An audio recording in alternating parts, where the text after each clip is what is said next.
Hello guys, my name is Arun and welcome to my channel. This series is a series of tutorials on OpenMP implementation in Fortran.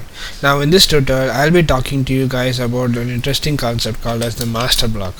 Now the master block or the master construct is similar to the single construct, okay, with a small difference. In a single construct, all the instructions written inside a single construct would be done by any random thread which is available at that time. Execution, and all the other threads will just skip the block. Any one thread will do the job and all the threads will skip the block. Okay, now in the master construct, okay, that all the instructions at the master construct will be done by the master thread alone. That is the thread with the thread ID 0 or the thread number to be 0, and all the other threads will skip the job.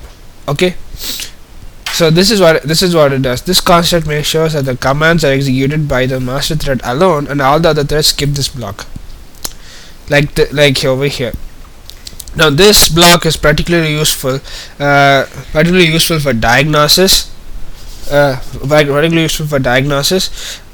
in some other or in especially in what you call as in master worker paradigm of parallel programming. In a master worker paradigm of parallel programming, the master thread just makes sure that the overall program is running fine, does not have much job. It just sends value and receives value between the threads, between the threads, and it just doesn't do much of the parallel programming part. It just make sure the program runs fine. Whereas the worker threads, that is the threads having the IDs greater than 0, they will be doing the major parallel programming stuff. Okay. With that idea sinking in, let's look at our today's program. Today's program is fairly simple. There's nothing hard in it. I'm just setting the value of a to be 100 over here, and I'm creating a B array of size 1 to 12, where 1 to n, where n is set over here to 0. And then I'm using the coarse grained parallelism concepts that we discussed in one of the previous tutorials over here. Okay, and then what I'm going to do is that I'm just starting a parallel block, and I'm sharing the values of A, points per thread, and B over here. And if you guys don't know how these concepts came in, you can go and refer to my fifth or sixth video, where I'll be talking about coarse grained parallelism. Okay, that video I would have explained this explicitly, so guys can refer to that. Okay, now I'm sharing the values of A, PPT, and B, and I'm setting the values of I start, I end, and thread number to be private for each thread. And this is the master block. What I'm doing, what happens is that when the threads enter inside this block, inside the parallel block, they'll come across this master thread first. So it's like this statement. It's like this. If the thread ID is 0, then that's the master thread, and that thread ID alone will have permission to enter inside and do all the executions. Whereas all the other threads, when they come to this block, they'll be disallowed. They'll be disallowed, and they just skip this block, and they'll go to proceed the remaining part of the program. Okay, so only master thread gets inside to do this instruction, whereas all the other threads they just skip this block entirely, and then they'll just go below to do all the other executions. And then master block, what it does is that it finishes this instruction, leaves the block, and continues to do the remaining instructions, and that's about it.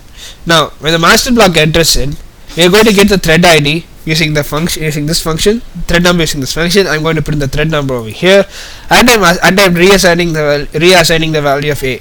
Earlier A is set to be 100. Now A is set to be 100 over here. Now A is set to be 200 over here. I'm using the thread number value over here. Although this is like a dummy thing, I'm just indicating that thread number can be used as a master block as well for some computation.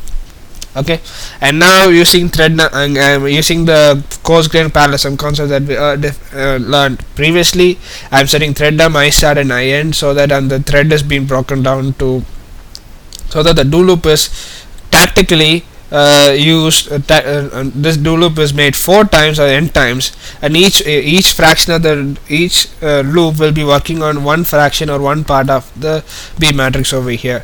And what I'm doing with these loops is that I'm going to set all the indices of B to A, and then what I'm doing here is I'm just printing the thread number I start and I end for each and every thread. So simple as that. And then I'm going to print the serial value of A is 100, and parallel value of A is 200. I print, and here I'm printing out each and every value of B. Okay, now if I compile and build and execute this statement serially, the results are pretty straightforward. So nothing complicated. Nothing complicated. It just says the serial value of A is 100 and all the values of B from 1 to 12 are 100.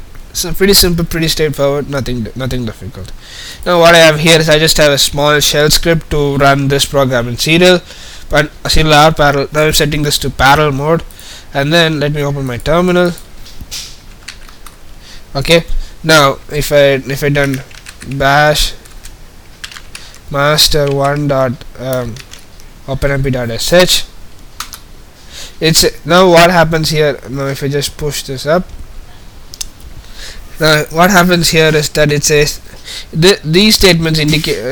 Let's diagnose this result clearly, one at a time. What happens here? What's happening here is that thread 3 became the first to enter inside the parallel block. That was pretty obvious because of this print statement over here.